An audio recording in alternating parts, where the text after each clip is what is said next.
আসসালামু আলাইকুম রহমতুল্লাহি ওয়া বারাকাতুহু। আউযু বিল্লাহি মিনাশ শাইতানির রাজিম। বিসমিল্লাহির রহমানির রহিম। ওয়া আল্লামা আদামাল আসমাআ কুল্লাহা। সাদাকাল্লাহুল মাওলানাল আযীম ওয়া সাদাকা রাসূলুহুন নবিয়্যুল কারীম। সুপ্রিয় দর্শক মণ্ডলী, মহান আল্লাহ তাআলার দরবারে শুকরিয়া আদায় করছি। আল্লাহ তাআলা আমাদেরকে হযরত আদম আলাইহিস সালাতু ওয়াস সালামের সন্তান বানিয়েছেন এবং আল্লাহ তাআলা সাইয়্যিদুল মুরসালিন হযরত রাসূল আকরাম সাল্লাল্লাহু আলাইহি সাল্লামের উম্মত বানিয়েছেন। রাসূল আকরাম সাল্লাল্লাহু আলাইহি সাল্লাম সাইয়্যিদুল মুরসালিন। অনুরূপভাবে রাসূলের কাছে যে কিতাব আল্লাহ তাআলা পাঠিয়েছেন, যা আমাদের জন্য আল্লাহ তাআলা হেদায়েতের জন্য রেখেছেন, তাহলে পবিত্র কোরআন, তাও সাইয়্যিদুল কুতুব। যিনি নিয়ে এসেছেন আল্লাহ পাকের পক্ষ থেকে, তিনিও সাইয়্যিদুল মালায়েকা হযরত জিবরিল আমিন আলাইহিস সালাতু ওয়াস সালাম।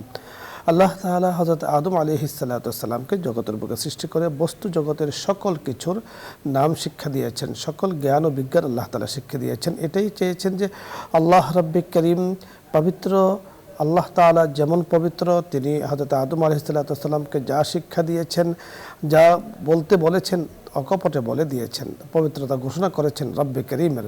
হযরত আদম আলাইহিস সালাতু ওয়াস সালামের সন্তান বনি আদম যারা, তাদেরকে জিনগতভাবেই জ্ঞান বিজ্ঞান শিক্ষা করার যোগ্যতা দিয়ে আল্লাহ তাআলা জগতের বুকে সৃষ্টি করেছেন।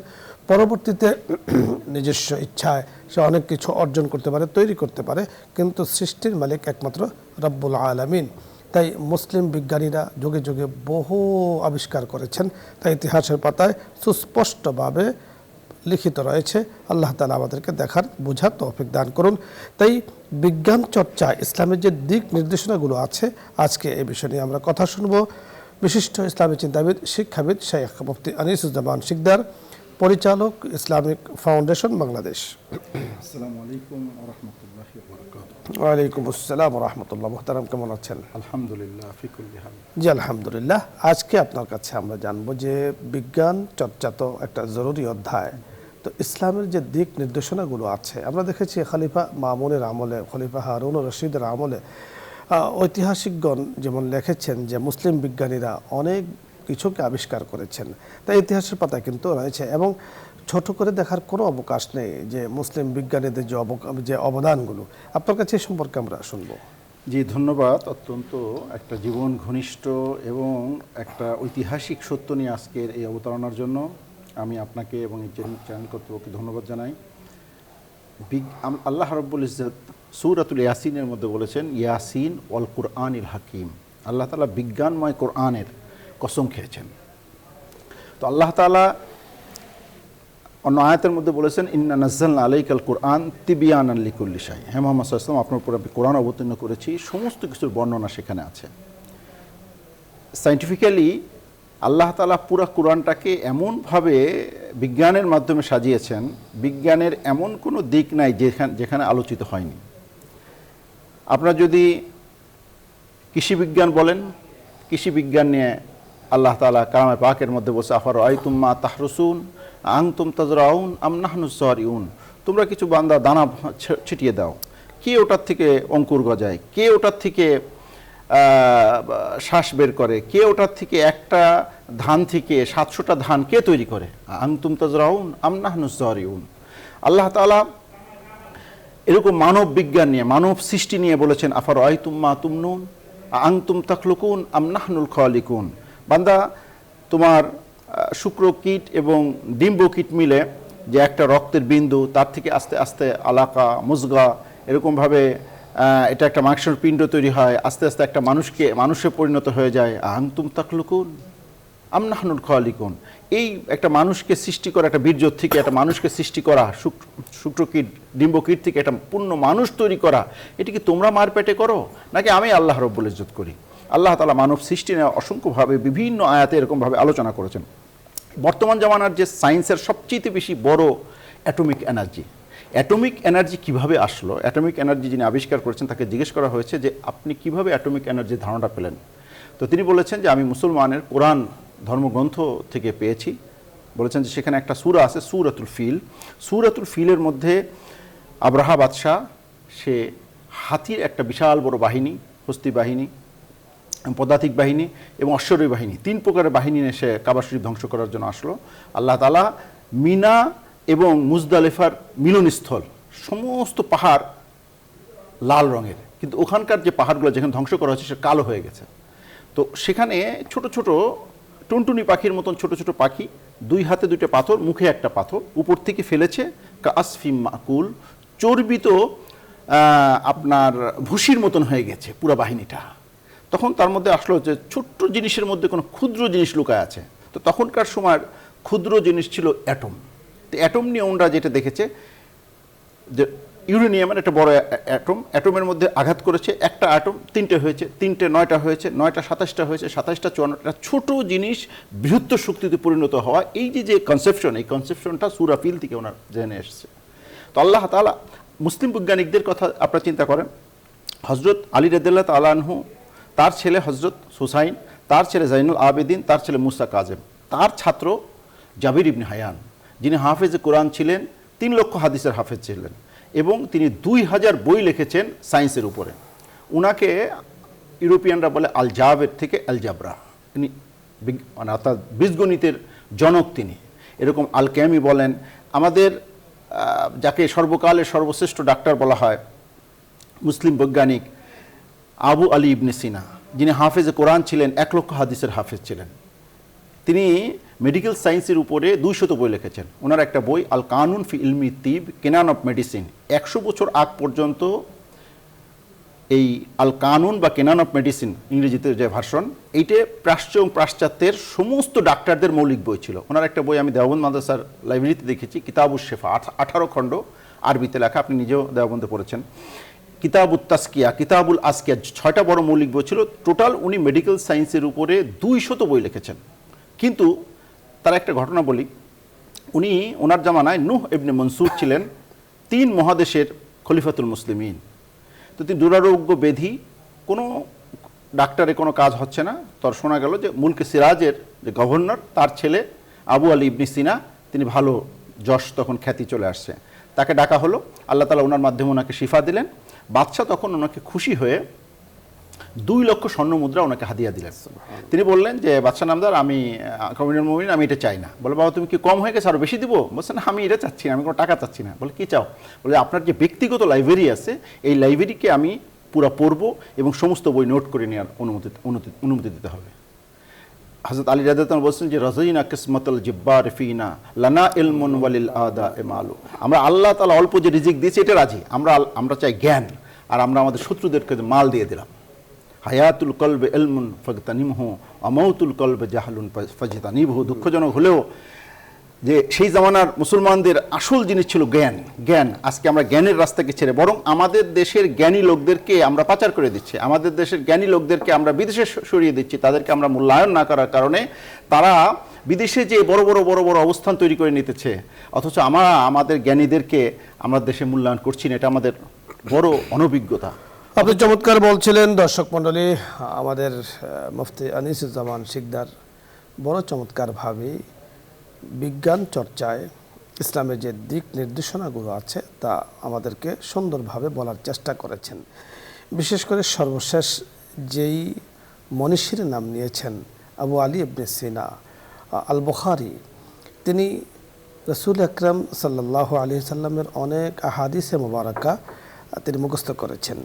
তিনি যেমনিভাবে চিকিৎসা বিজ্ঞান আবিষ্কার করেছেন, অনুরূপভাবে তিনি ইলমে মান্তিক অর্থাৎ মান্তিক শাস্ত্রের একবারে খলিফা মামুন হারুনের জামানাতে খলিফা মনসুরের নির্দেশে তিনি কিন্তু ইলমে মান্তিক অর্থাৎ তর্কশাস্ত্র তিনি সমাজের বুকে চালু করেছেন। তাই এই শাস্ত্রের মুদাব্বিন মুআল্লিমে সালিস আবু আলী ইবনে সিনাকে বলা হয়।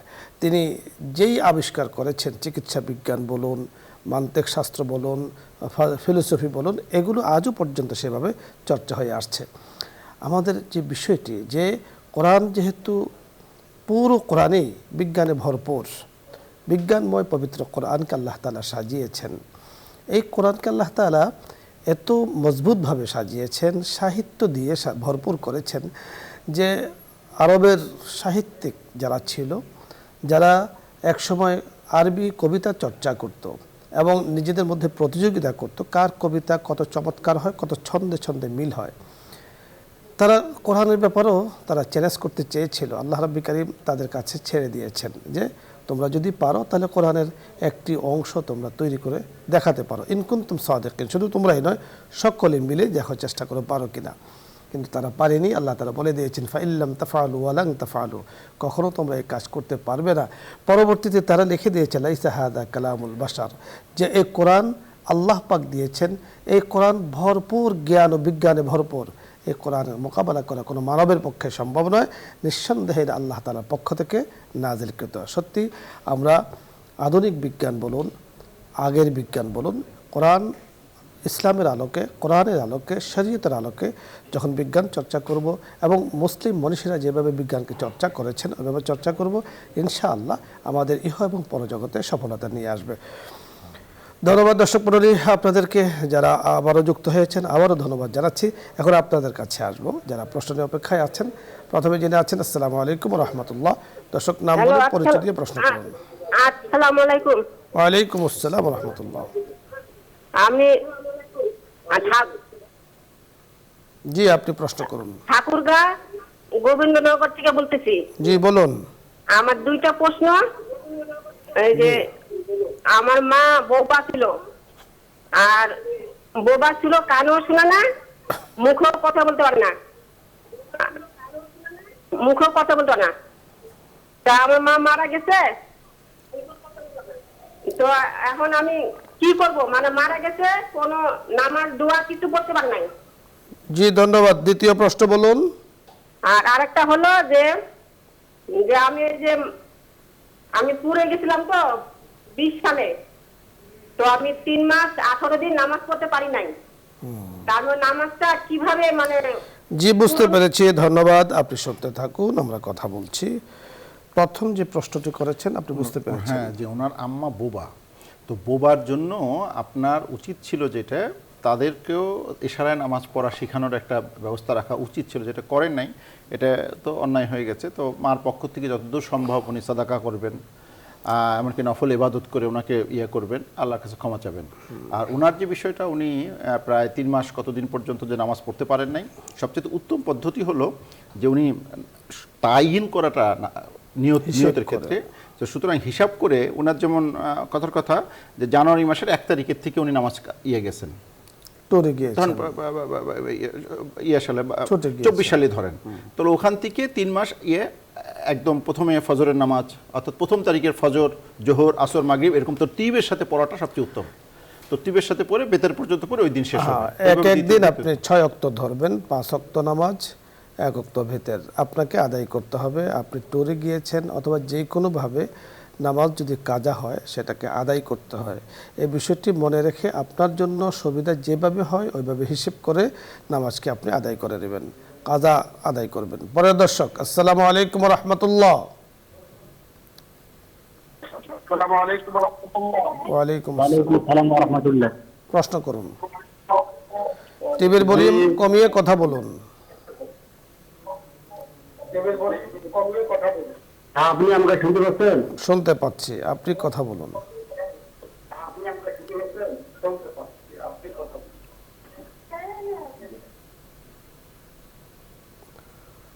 পরের দর্শক আসসালামু আলাইকুম রহমতুল্লাহ। আসসালামু আলাইকুম। ওয়ালাইকুম আসসালাম। হুজুর, আমি বলতেছি মোহাম্মদ ইকরামুল হক, বামনডাঙ্গা গাইবান্ধা বলতেছিলাম। জি জি, আপনারা ভালো আছেন হুজুর? জি আলহামদুলিল্লাহ। জি, আমার প্রশ্ন হচ্ছে যে ফিলিস্তিনে গাজায় প্রতিদিন হামলা হচ্ছে, এটা যদি সারা বিশ্বের মুসলিম রাষ্ট্রগুলো যদি কোনো পদক্ষেপ না নেয়, যে তার গুনাহ হবে কিনা, এটা কিয়ামতের দিনে জবাব দিতে অবশ্যই জবাব দিতে হবে, গুনাহ হবে, জবাবও দিতে হবে, নিঃসন্দেহে, কোনো সন্দেহ নেই। আল্লাহ রাসূল সাল্লাল্লাহু আলাইহি ওয়াসাল্লাম বলেছেন আল মুসলিমুনা কারাজুলিন ওয়াহিদ, সমস্ত মুসলমান জাতি একটা শরীরের মতন। একটা শরীরের যদি একটা চোখে যদি কোনো অসুবিধা হয় সমস্ত শরীর অস্থির হয়ে যায়, একটা হাতে যদি কোনো অসুবিধা হয় সমস্ত শরীর সে ডাক্তারের কাছে যায়, তার শেফার জন্য চেষ্টা করে। মুসলমানের যে কোনো একটা অংশে যে কোনো একটা বিপদগ্রস্ত হলে সমস্ত মোমেনের দেল কানতে হবে, সমস্ত মোমেনের সচেষ্ট হতে হবে যে তাদেরকে সাহায্য করে ওই বিপদ থেকে বাঁচানোর জন্য। যারা না করবে তারা গুনাহগার হবে, নিঃসন্দেহে গুনাহগার হবে, কোনো সন্দেহ নেই। এবং আল্লাহ তাআলার আদালতে দাঁড়াতে হবে, হিসেব দিতে হবে। পরবর্তী দর্শক আসসালামু আলাইকুম রহমতুল্লাহ।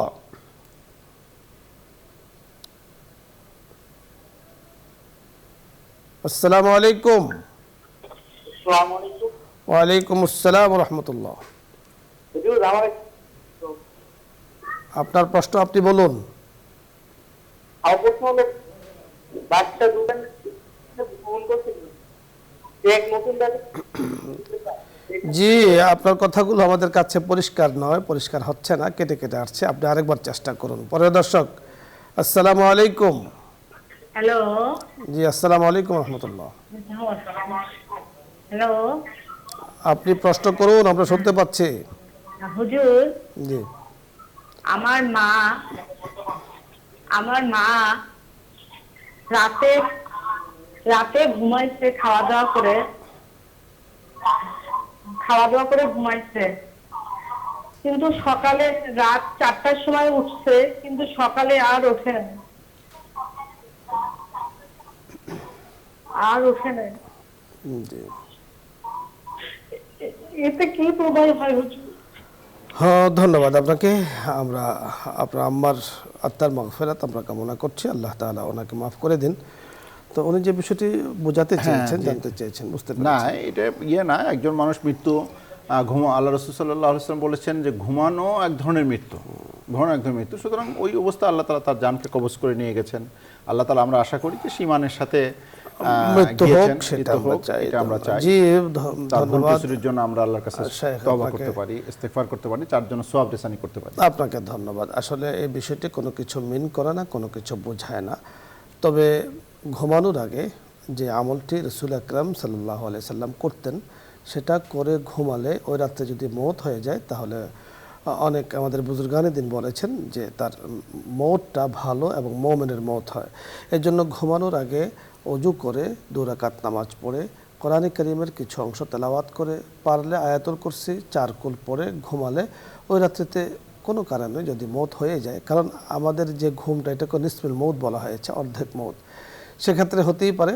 তো আল্লাহ রাব্বুল কারীম আপনার আম্মাকে মাফ করে দিন, এবং আমরাও আশা করছি যে আল্লাহ তাআলা যেন মুমিনার যে উনি রাত্রে ঘুমন্ত অবস্থায় চলে গিয়েছেন, কবরের জিন্দেগিকে আল্লাহ তাআলা সহজ করে দেন। আপনাদের যে দায়িত্ব কর্তব্য ওনার নামে সাদকা করা এবং আল্লাহ তাআলার কাছে দোয়া করা। রাসূল আকরাম সাল্লাল্লাহু আলাইহি সাল্লাম তাই আমাদেরকে শিখিয়ে দিয়েছেন, যারা চলে যাবেন তাদের ক্ষমার জন্য রব্বে কারীমের কাছে দোয়া করা, বাবা মা চলে গেলে তাদের জন্য দোয়া করা। আল্লাহ তাআলা কোরআনে আয়াতও নাযিল করে দিয়েছেন, রাব্বির হামহুমা কামা রাব্বায়ানি সাগীরা।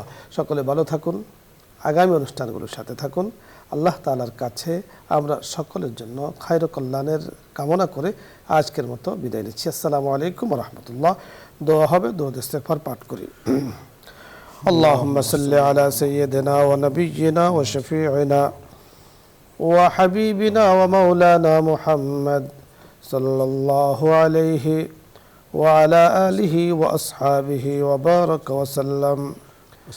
أستغفر الله ربي من كل ذنب وأتوب إليه لا حول ولا قوة إلا بالله العلي العظيم أستغفر الله ربي من كل ذنب وأتوب إليه لا حول ولا قوة إلا بالله العلي العظيم اللهم آمين. ربنا ظلمنا أنفسنا وإن لم تغفر لنا وترحمنا لنكونن من الخاسرين. رب ارحمهما كما ربياني صغيرا. رب ارحمهما كما ربياني صغيرا. اللهم إنا على ذكرك وشكرك وحسن عبادتك. اللهم إنا نسألك العفو والعافية ونعوذ بك من النار. اللهم أجرنا من النار. اللهم إنا نسألك الرضاك والجنة جنة الفردوس يا رب العالمين. ربنا آتنا في الدنيا حسنة وفي الآخرة حسنة وقنا عذاب النار وقنا عذاب القبر وقنا عذاب يوم المحشر. মাওলাই করিম আমাদের অনুষ্ঠানকে কবুল করে নেন। এই অনুষ্ঠানের আয়োজক যারা, তাদেরকে আপনি কবুল করে নেন। এই বসুন্ধরা গ্রুপ, মাওলাই করিম, পরওয়ারদিগার আলম এত সুন্দর একটা অনুষ্ঠানের আয়োজন করছে। পরওয়ারদিগার আলম তার এই টিভি চ্যানেলকে তার ইলেকট্রনিক মিডিয়া সহ তার সাথে যারা সম্পৃক্ত আছে সকলকে আপনি ভরপুর কবুল ফরমান। বিশেষ করে চেয়ারম্যান মহোদয়, এমডি মহোদয়, পরিচালক মহোদয়গণকে আপনি সুস্থতার জীবন দান করেন, খায়ের ও কল্যাণ দান করেন, দ্বীনের জন্য বেশি বেশি খেদমত করার তৌফিক তাদেরকে দান করেন।